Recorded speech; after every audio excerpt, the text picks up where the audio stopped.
प्रभु यीशु मसीह के नाम में आपको अनुग्रह, शांति और आशीष मिले। एक टिकट कलेक्टर ट्रेन में पैसेंजर्स की टिकट्स चेक कर रहा था और एक पैसेंजर के पास आकर जब उसने उसकी टिकट देखी तो कहा कि सर, आप गलत ट्रेन में हैं। आप तो कलकत्ता जाना चाह रहे हैं, लेकिन आप तो चेन्नई की ट्रेन में बैठ चुके हैं। आपकी टिकट कलकत्ता की है, लेकिन ये ट्रेन चेन्नई जा रही है। तो पैसेंजर ने कहा, उससे क्या फर्क पड़ता है? मैं जब इस ट्रेन में बैठा तो मैंने बहुत ईमानदारी से इस बात पर विश्वास किया कि ये ट्रेन कलकत्ता जा रही है। जब तक मैंने विश्वास किया है कि कलकत्ता जा रही है, तो फिर क्या फर्क पड़ता है? दूसरी घटना में एक डॉक्टर एक व्यक्ति को चेक कर रहा था और वो बीमार, मतलब कुछ सडन इमरजेंसी हो गई, वो लाया गया था। उसकी पत्नी उसको लाई इमरजेंसी में, और डॉक्टर ने फिर इन्वेस्टिगेशन करके कहा कि मैडम, आई एम सॉरी कि आपके पति ने जो गोलियां ली थी उसके अंदर जहर था, और इसलिए उसको कम से कम 1 हफ्ता हॉस्पिटल में रहना पड़ेगा पूरी रिकवरी के लिए। तो पत्नी बोली, नहीं नहीं, ऐसी कोई ज़रूरत नहीं है, इन्हें कुछ नहीं होगा। जब उन्होंने वो गोली ली थी, उन्होंने यही सोच के लिया था कि ये सोने की गोलियां हैं, सोने की दवाई है, यानी नींद लाने की दवाई है, तो इसलिए ऐसा कुछ नहीं होगा। इनको 1 हफ्ता अस्पताल में रखने की ज़रूरत नहीं है। तीसरी घटना में सर्जन एक पेशेंट से कहता है, उसके सारे एक्सरेज और सीटी स्कैन और एमआरआईज देख के कहता है कि सर, आपको एक मेलिग्नेंसी है, यानी एक ट्यूमर है जिसके अंदर कैंसर के सेल्स पाए गए हैं, और अगर ये टाइमली नहीं निकाला गया तो आप मर भी सकते हैं उस कैंसर से। तो पेशेंट बोला, डॉक्टर आप तो पगला रहे हो, मैं तो एकदम सही महसूस कर रहा हूं, I am absolutely fine. Doctor साहब, आप पगला रहे हो। चौथे केस में एक प्रचारक था मेरे जैसा, और वो एक व्यक्ति को, एक पापी व्यक्ति को, एक व्यक्ति जो आम अपने जीवनचर्या में बस चलता जा रहा है, उससे बात कर रहा है और उसे कहता है कि तुम ऐसे रास्ते पे जा रहे हो जो विनाश को जाता है,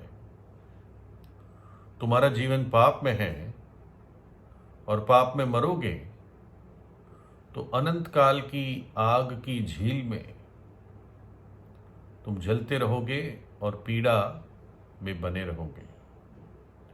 लेकिन प्रभु यीशु ने तुमसे प्रेम किया है और तुम्हारे खातिर कलवरी के क्रूस पर अपनी जान दी, तुम्हारे पापों को और पापों के बोझ को अपने ऊपर उठाया, और वो तीसरे दिन जी उठा। उसका पवित्र लहू जो उसने क्रूस पर बहाया, अगर आप विश्वास करेंगे तो आपके सब पापों को धो देगा। इसलिए आपको पश्चाताप करना है और प्रभु यीशु पर विश्वास करना है, नहीं तो नाश हो जाओगे। फिर उस प्रचारक ने ये वचन पढ़े, सकेत फाटक से प्रवेश करो, क्योंकि चौड़ा है वो फाटक और चाकल है वो मार्ग जो विनाश को पहुंचाता है, और बहुतेरे हैं जो उससे प्रवेश करते हैं। क्योंकि सकेत है वो फाटक और सकरा है वो मार्ग जो जीवन को पहुंचाता है, और थोड़े हैं जो उसे पाते हैं।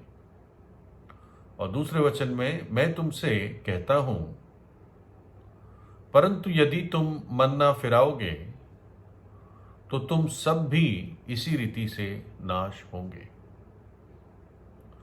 तो ये सब सुनकर वो पापी व्यक्ति, वो संसारिक व्यक्ति बोला, अरे आप बहुत नैरो माइंडेड है प्रचारक साहब, आपकी सोच बहुत छोटी है, सकरी है। मेरे पूर्वज और मेरे बड़े इसी रास्ते पे चलते थे, और अगर उनके लिए ये रास्ता अच्छा था तो मेरे लिए भी अच्छा ही होगा। और जब तक मैं विश्वास करूं कि मैं ठीक हूं और पूरे दिल से विश्वास करूं, ईमानदारी से, तो फिर क्या फर्क पड़ता है। एक मार्ग दूसरे मार्ग के बराबर अच्छा ही होता है। सारे मार्ग परमेश्वर को और स्वर्ग को पहुंचाते हैं, जैसे सारे रास्ते रोम को जाते हैं। जो कहावत है, ऑल रोड्स लीड टू रोम, ये कहावत होती थी। मैं अच्छा महसूस कर रहा हूं और बस यही बात है, मैं संतुष्ट हूं। मेरा दिल कहता है मैं ठीक हूं, बस इतना ही काफी है। बस किसी को चोट ना पहुंचाओ, अच्छे काम करो और तुम स्वर्ग जाओगे। प्रभु यीशु क्या कहता है? जो मुझसे हे प्रभु कहता है, उनमें से हर एक स्वर्ग के राज्य में प्रवेश ना करेगा, परंतु वही जो मेरे स्वर्गीय पिता की इच्छा पर चलता है। यदि तुम मुझसे प्रेम रखते हो तो मेरी आज्ञाओं को मानोगे। और यूहन्ना 14:6 में प्रभु यीशु ने वो बहुत मशहूर वचन बोला, मार्ग, सत्य और जीवन मैं ही हूं। मार्ग, सत्य और जीवन मैं ही हूं। अनंत जीवन में प्रवेश करने के लिए, स्वर्ग पहुंचने के लिए, उद्धार पाने के लिए, मुक्ति पाने के लिए, मोक्ष पाने के लिए, मार्ग, सत्य और जीवन प्रभु यीशु ही है।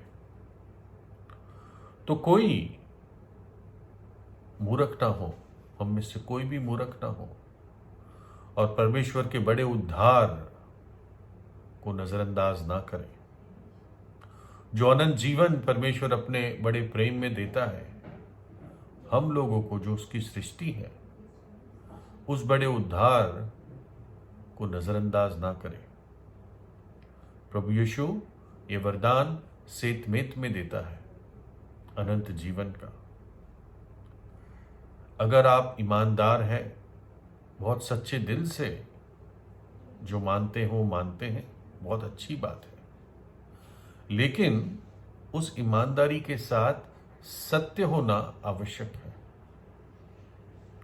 है ना। जो पैसेंजर था, जो पत्नी थी उस व्यक्ति की जिसने गोलियां खा ली थी, जो पेशेंट था जिसको ट्यूमर था, या जो पापी था, इन सब में ईमानदारी थी। ये बुरे लोग नहीं थे, लेकिन उनकी सिंसियरिटी के साथ सत्य नहीं था। तो इसलिए इस बात पर सोचे। प्रभु यीशु ने कहा, मार्ग, सत्य और जीवन मैं ही हूं। बिना मेरे द्वारा कोई भी पिता के पास नहीं पहुंच सकता। तो आज ही प्रभु यीशु से प्रार्थना कीजिए और उसको अपने हृदय में बुलाइए। प्रभु यीशु आपको आशीष दे।